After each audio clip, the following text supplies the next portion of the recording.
In other videos, we talk about the rapid spread of Islam, and one of the interesting things about these early Islamic empires is they preserved much of what they inherited from the Byzantine and the Persian empires.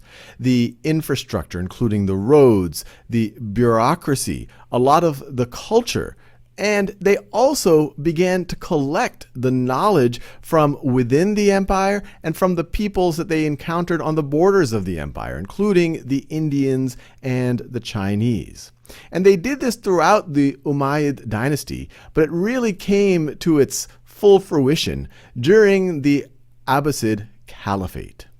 Now, the Abbasid Caliphate, one of the first things they did under the Caliph Al-Mansur is build Baghdad and move the capital of the empire to Baghdad. Now, one of Al-Mansur's successors, Al-Rashid, is famous for making Baghdad a center of learning. According to the historian John William Draper, this is a sense of what life was like under al-Rashid's rule. During the period of the caliphs, the learned men of the Christians and the Jews were not only held in great esteem, but were appointed to posts of great responsibility and were promoted to the high-ranking jobs in the government. He, Caliph Harun Rashid, never considered to which country a learned person belonged, nor his faith and belief, but only his excellence in the field of learning. And to get a sense of how much learning and how advanced the knowledge began to be, especially under the rulership of al-Rashid, during this time, he was a contemporary of Charlemagne, who was the Frankish king. He was also the first Holy Roman Emperor. And so it's this region right over here. And they were trading gifts. And this is a historical account. Harun al-Rashid sends Charlemagne this water clock. And it's so foreign to the Franks, to Charlemagne, that he thinks that it must be some type of magic, that it can't be explained by just normal means. And then things really get invested in terms of collecting knowledge as we get into the rule of al-Rashid's son, Al-Mamun, where he creates in Baghdad what is called the House of Wisdom, which is this center of learning of mathematics, astronomy, physics, medicine, geography, and map making, poetry, philosophy. And over the next several hundred years, these Abbasid caliphs are going to sponsor scholars from India, learned in Sanskrit and the ancient Sanskrit texts in Greek, Chinese, Persian, to translate as much of that knowledge and to collect it in libraries in cities like Baghdad, to translate it into Arabic and to collect all of that knowledge in one place. And just to get a sense of the type of advances that occurred during this golden age of Islam, which correlates strongly or is essentially during the Abbasid dynasty, and it ends with the Mongol invasion in the middle of the 13th century right over here. There are scientists like Al-Khwarizmi. And Al-Khwarizmi is a Persian mathematician and physicist.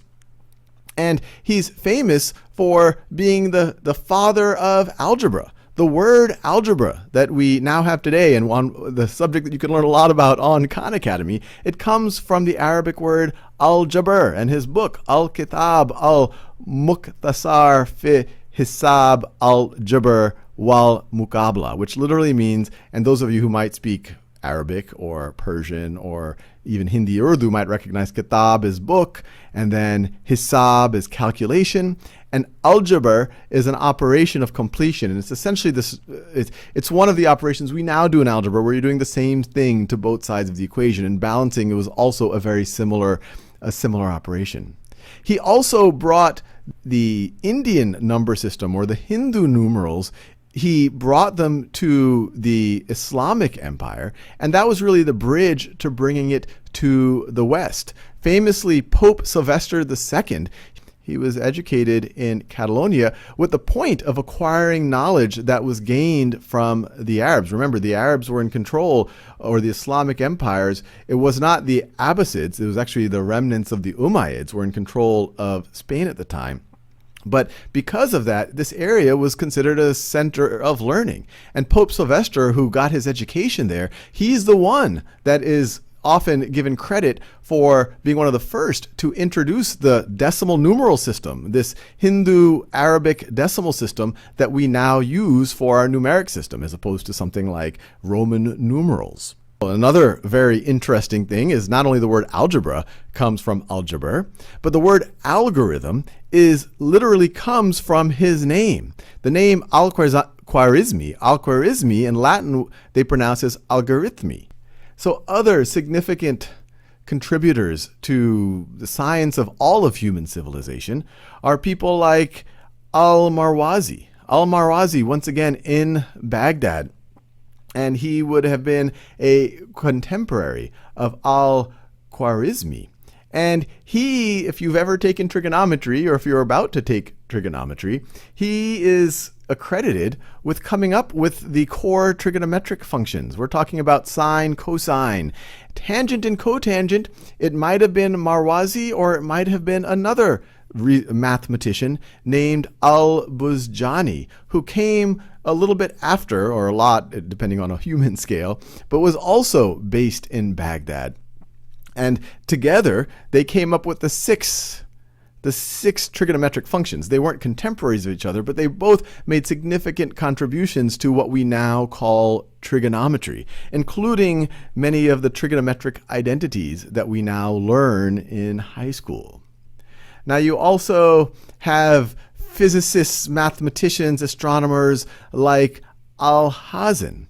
And he is credited as getting one of the more sophisticated views of how light and vision works. These are some quotes from Alhazen. From each point of every colored body illuminated by any light, issue light and color along every straight line that can be drawn from that point. This is a fairly sophisticated view of how light actually works.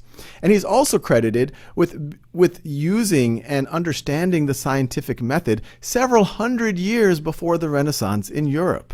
The duty of the man who investigates the writing of scientists, if learning the truth is his goal, is to make himself an enemy of all that he reads and attack it from every side. He should also suspect himself as he performs his critical examination of it, so that he may avoid falling into either prejudice or leniency. And now another very famous poet, philosopher, mathematician, polymath of the time was Omar Khayyam. And in the West, he's most famous for his poetry, most famously the work of the Rubaiyat, the translation by Fitzgerald, but he was also a significant philosopher mathematician. This is a picture of some of his work right over here. You can see that he did his work in the 11th and the 12th centuries, and he did it from Bukhara. But he investigated Pascal's triangle and the binomial theorem. And keep in mind, this was over 500 years before Pascal. So maybe it should actually be called Khayyam's triangle. And just to get a sense of his poetry, or a sense of the Rubaiyat in general, which I encourage you to look up and read, and this is at least Fitzgerald's translation of it. And that inverted bowl we call the sky, where under crawling cooped we live and die. Lift not thy hands to it for help, for it rolls impotently on as thou or I. So as you can imagine, the Islamic world, these empires between the 8th and 13th centuries, it was actually a very powerful bridge of human knowledge, taking knowledge from the Indians, the Chinese, the ancient Greeks, and providing a bridge during the Dark Ages in Europe. And get a sense of that, we have some texts from some historians on that time period. This is some text from the historian Philip Hitti. And he wrote, during all the first part of the Middle Ages, no other people made as important a contribution to human progress as did the Arabs, if we take this term to mean all those whose mother tongue was Arabic, and not merely those living in the Arabian Peninsula. For centuries, Arabic was the language of learning, culture, and intellectual progress for the whole of the civilized world, with the exception of the Far East. From the 9th to the 12th century, there were more philosophical, medical, historical, religious, astronomical, and geographical works written in Arabic than in any other human tongue. And we also have a point of view from Bertrand Russell in his History of Western Philosophy, who wrote, "Our use of the phrase the Dark Ages to cover the period from 699 to 1000 marks our undue concentration on Western Europe. In China, this period includes the time of the Tang Dynasty, the greatest age of Chinese poetry. From India to Spain, the brilliant civilization of Islam flourished. What was lost to Christendom at this time was not lost to civilization, but quite the contrary. To us, it seems that Western European civilization is civilization, but this is a narrow view."